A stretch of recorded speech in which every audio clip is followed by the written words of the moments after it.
वचन उसके 31वें अध्याय के 10वें पद में एक प्रश्न है और लिखा है, भली पत्नी कौन पा सकता है। और ये सवाल आज पूरे विश्व में घूम रहा है। लोग नाना प्रकार की जांच करते हैं, मेल कराते हैं कि ऐसा शिक्षा का एक सा स्तर हो, परिवारों का स्तर एक सा हो, बहुत सारी बातों को वो जांचते परखते हैं और उसके बाद विवाह का निर्णय लेते हैं। और सारी बातें ठीक से करने के बावजूद ये विवाह कई बार कुछ महीने और कई बार कुछ वर्ष ही चल पाते हैं और उसके बाद अलगाव हो जाता है। आज तलाक समाज की एक बहुत बड़ी समस्या बन गई है। स्त्री पुरुष बड़े जोश से, बड़े उत्साह से, बड़े प्रेम से विवाह करते हैं, लेकिन उसका निर्वाह बहुत लंबे समय तक नहीं कर पाते और उनमें अलगाव आ जाता है। यहाँ पर प्रश्न है, भली पत्नी कौन पा सकता है। बहुत बड़ा प्रश्न है और उसका उत्तर भी इसी नीति वचन की पुस्तक उसके 19वें अध्याय के 14वें पद में दिया हुआ है।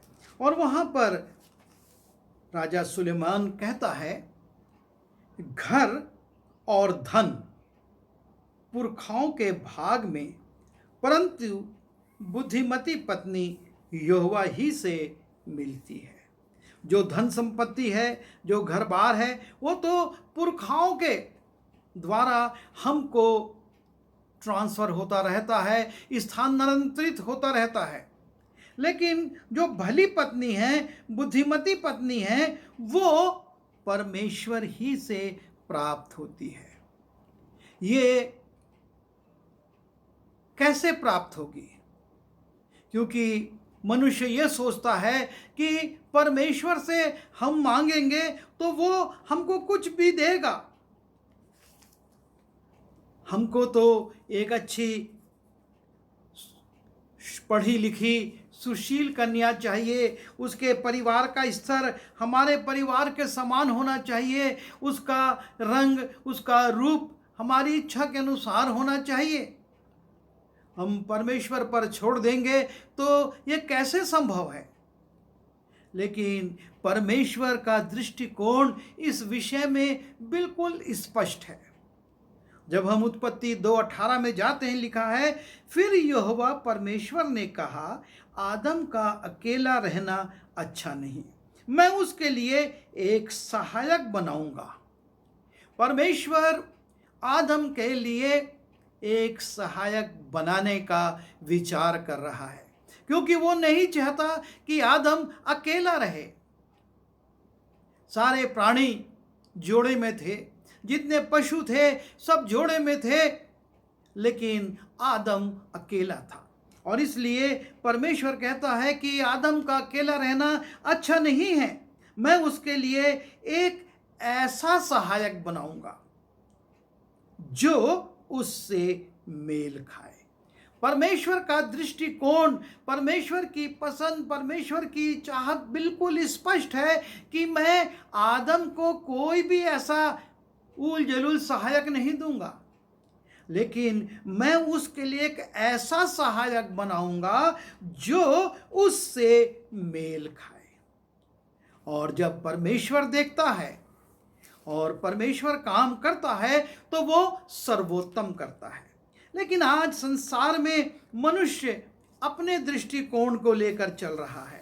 वो अपने दृष्टिकोण को सही समझता है और सोचता है कि हम इस रीति से करेंगे, इस रीति से चलेंगे, इस रीति से ढूंढेंगे तो हम सर्वोत्तम पा जाएंगे।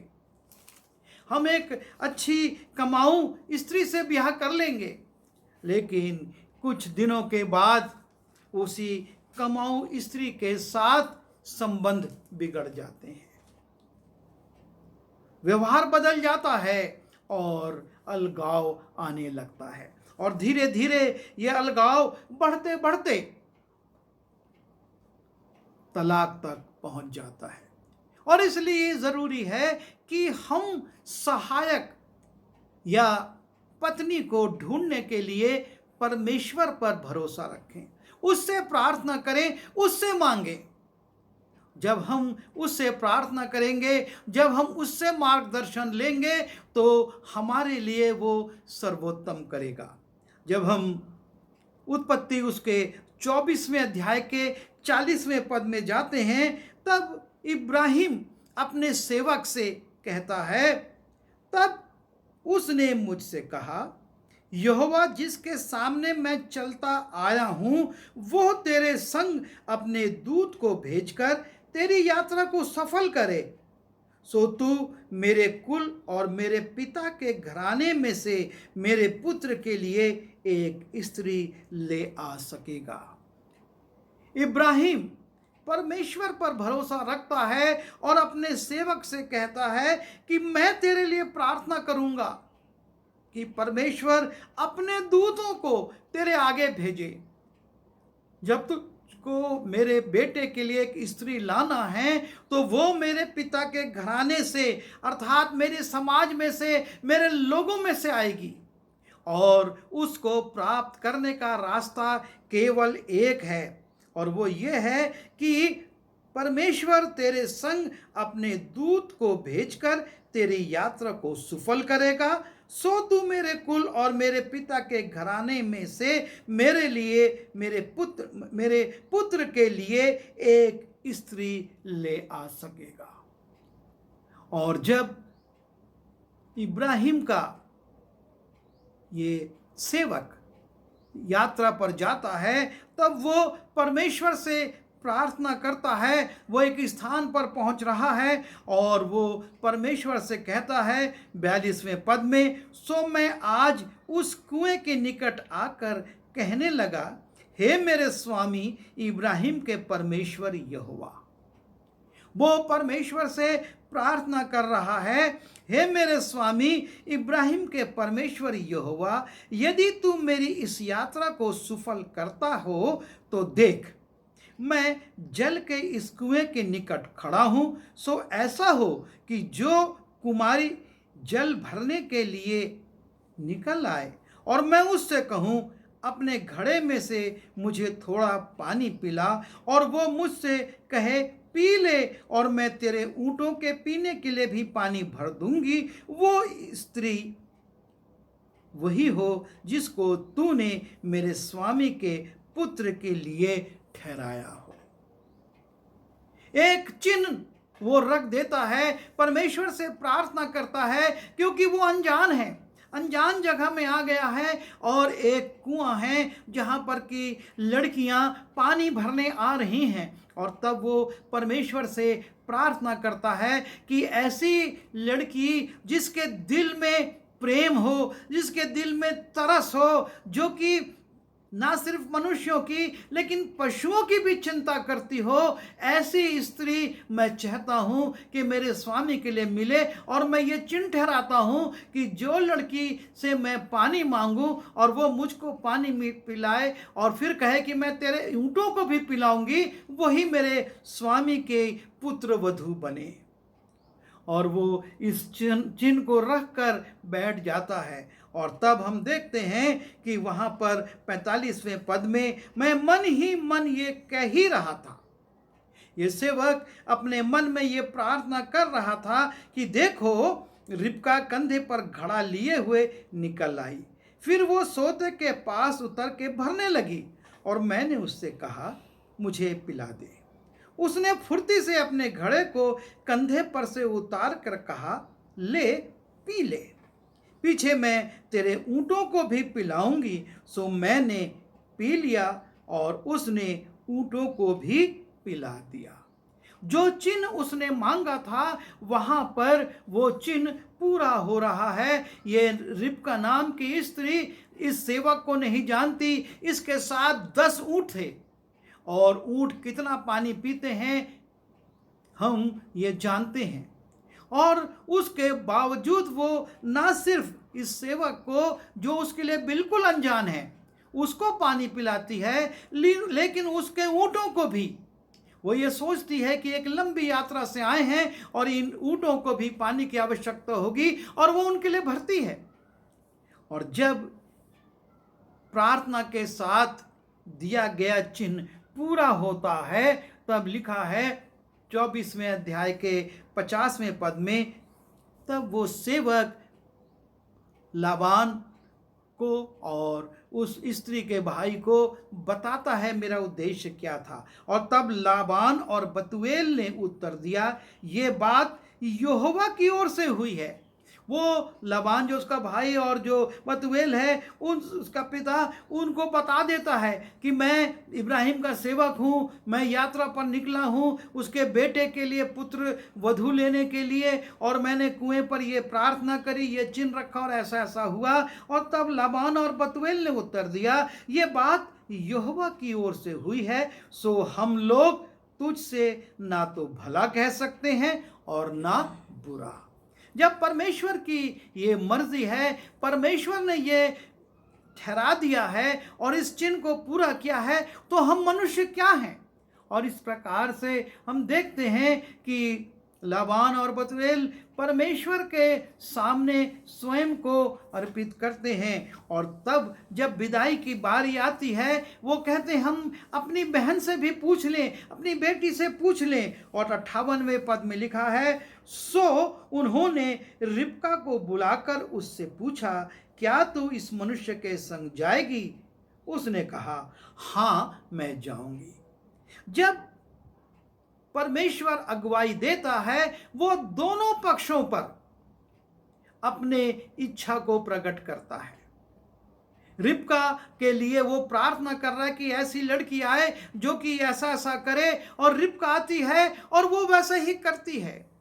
और जब उसके भाई और उसके पिता पूछते हैं, रिबका स्वीकृत करती है, वो स्वीकार कर लेती है कि हाँ मैं जाऊंगी।